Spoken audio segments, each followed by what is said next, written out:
Estamos de vuelta en el tercer bloque. Vamos a hablar un poco de este concepto, Marcelo, que introdujiste de insubordinación fundante. ¿Cómo fue surgiendo este concepto que se te ocurrió y que introdujiste en el campo?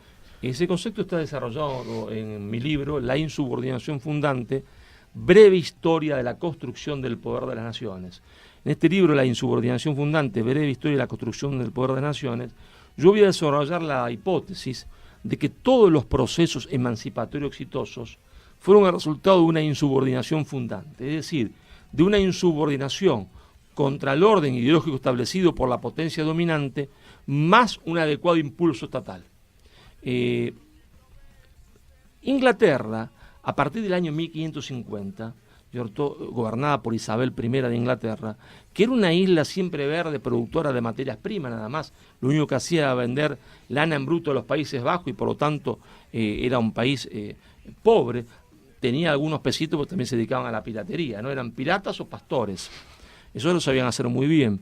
Inglaterra decide en un momento determinado convertirse en una potencia industrial. ¿Y cómo lo logra? Lo logra poniendo barreras proteccionistas para que los productos textiles que se hacían en lo que hoy Holanda y Bélgica, que se llamaban los Países Bajos, no entren más, ¿no es cierto?, a Gran Bretaña.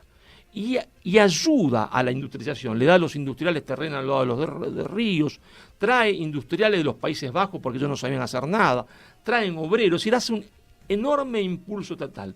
Pero una vez que consiguió para sí los buenos frutos del proteccionismo económico, los buenos frutos del impulso estatal, fue el primer poder autoconsciente del mundo. Dijo, ¿cómo hacemos nosotros para que los demás no lleguen al mismo estadio de poder y desarrollo al cual hemos llegado nosotros? Muy bien, predicándole que el camino del éxito es todo el contrario del que nosotros hemos hecho. Entonces, una vez obtenido para sí los buenos frutos del proteccionismo económico, comenzó a predicar en el mundo el libre comercio y transformó al libre comercio en una ideología de subordinación y dominación.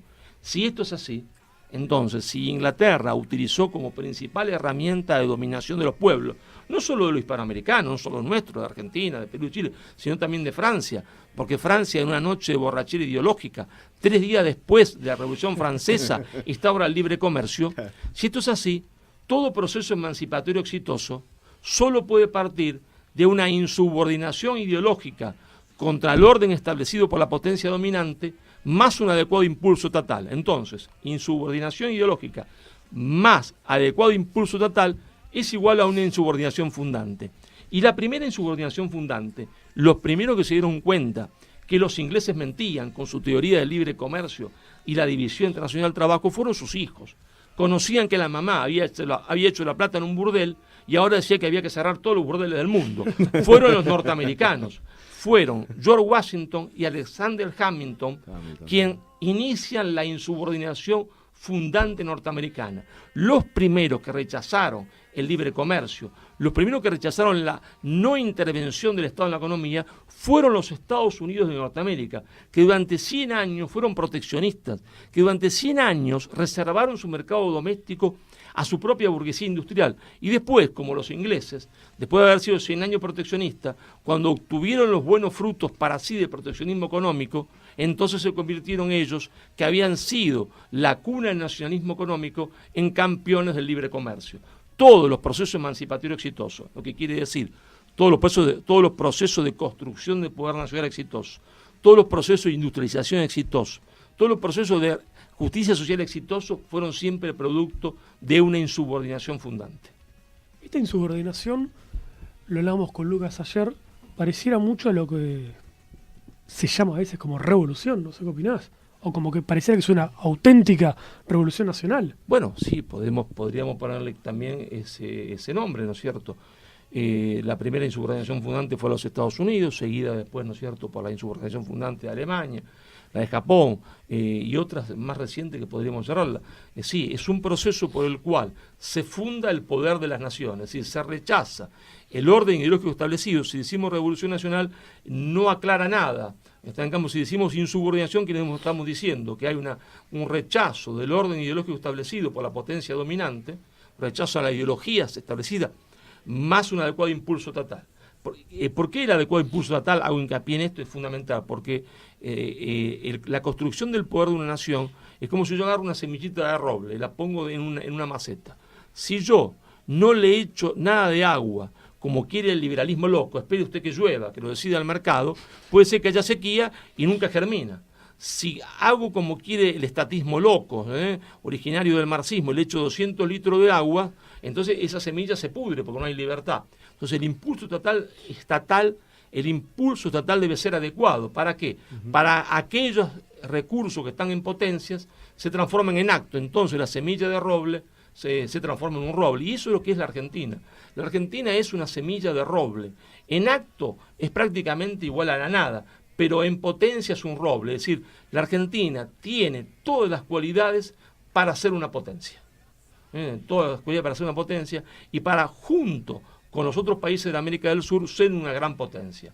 Está todo contenido en esa semilla. Claro, nosotros vemos la realidad hoy y al ver la realidad hoy, vemos la semillita y decimos, uy, qué débiles que somos, no somos nada. Sin embargo, si nos pusiéramos con un poco de perspectiva, si pensáramos en el largo plazo, si pensáramos en trabajar en el largo plazo, veríamos que si esa semilla la pusiésemos en una tierra adecuada y le diésemos el agua adecuada, si aplicásemos el impulso estatal adecuado, luego de haber rechazado las ideologías de dominación, porque las ideologías de dominación cambian de siglos en siglos, de década en década. Antes era el libre comercio solamente, ahora es libre comercio, más ideología de género, más aborto, progresismo, indigenismo fundamentalista. Si logramos rechazar esa ideología de dominación, que son siempre nuevas y van atrapando a los jóvenes, entonces tendríamos una insubordinación fundante y la Argentina, que es una semillita de roble, terminaría siendo un roble, es decir, una patria justa, libre y soberana para todos los que habitamos este suelo.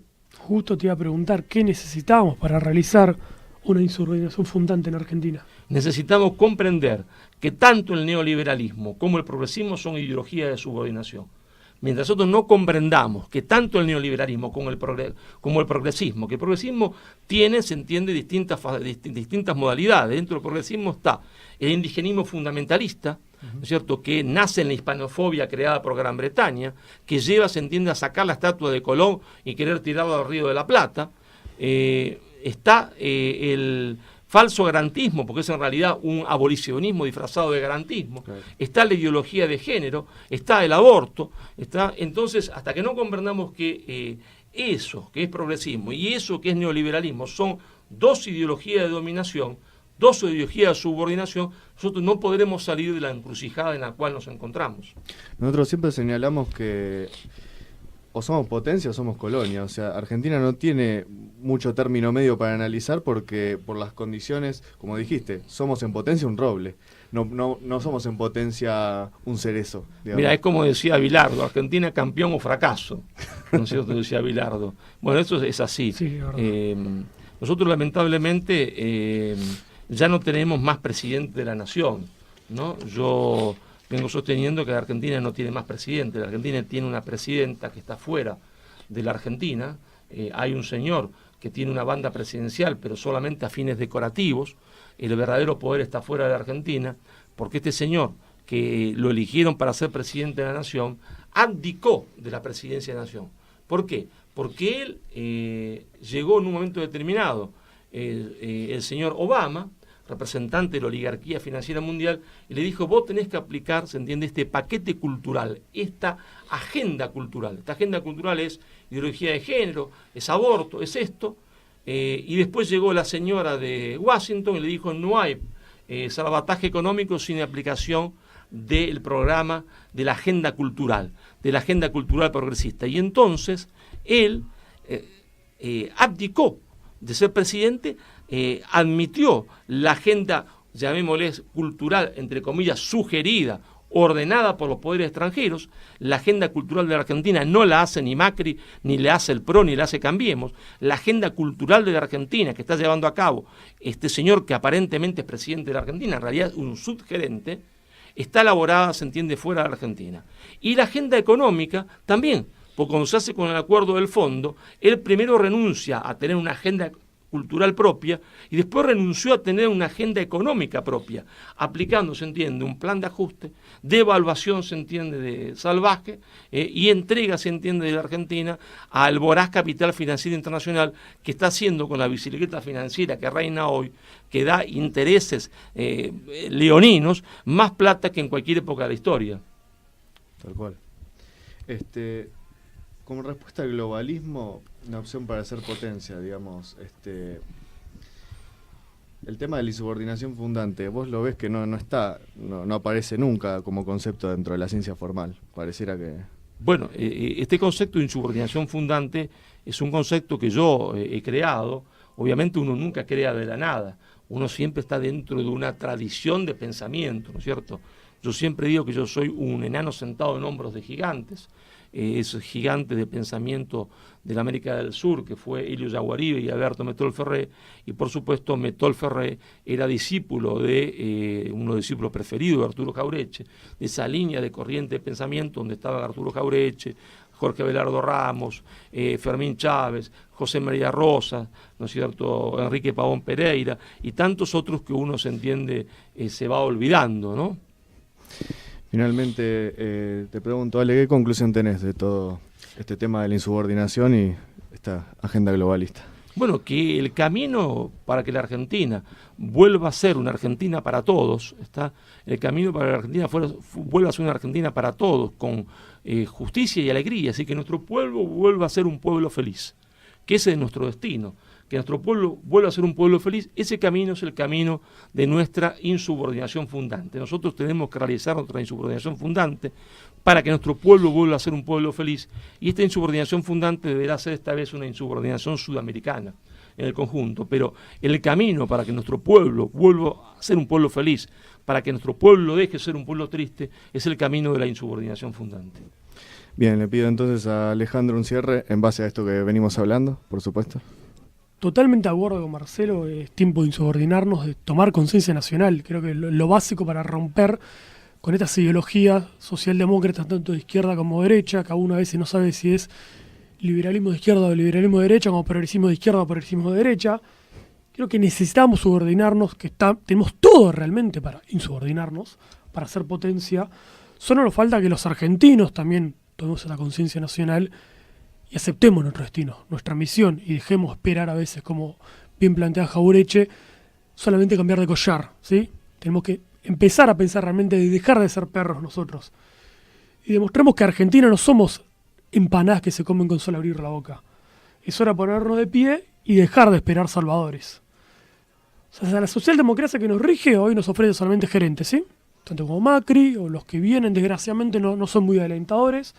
Esperemos que sí, pero si es alentador, la conciencia nacional puede surgir. Tenemos que recuperar nuestro Estado-Nación para proteger y defender nuestro interés nacional y el bien común de los argentinos. Es fundamental y es fundamental recuperar también lo que tanto hablamos en el programa, el concepto de Argentina potencia. Y lo repetimos tanto porque nosotros siempre decimos, o somos potencia o somos colonia, y potencia no habla ni la izquierda ni la derecha. Por supuesto no está en su agenda. Pero sí está en la agenda de los patriotas argentinos que aceptaron nuestro destino, tal como lo aceptó San Martín, como lo aceptó Rosas, como lo aceptó Perón, y está todo bien concluso, que es generar esta patria grande, generar esta unión sudamericana. Creo que tenemos todo, o sea, falta realmente solamente que nos deseamos. Recuerden poner me gusta, suscríbanse, compartan si les gusta nuestro programa, pueden ver los demás en el canal, así que es un deber patrio compartir y generar conciencia nacional, pues si no lo hacemos nosotros, como dije, no lo hace nadie, así que argentinos a las cosas. Te agradezco mucho, Marcelo, por haber venido hoy. Gracias a ustedes por la oportunidad de charlar con ustedes y de desarrollar este concepto de insubordinación fundante que creo que es el camino de la Argentina. Totalmente, creo que nos enriqueció a todos. Nos vemos la próxima semana, Alejandro. Próxima semana. Nos vemos. Se va tornando sanguínea mi vida y el metal descansando en la alegría. Mientras el sol se esconde, mientras el sol se esconde.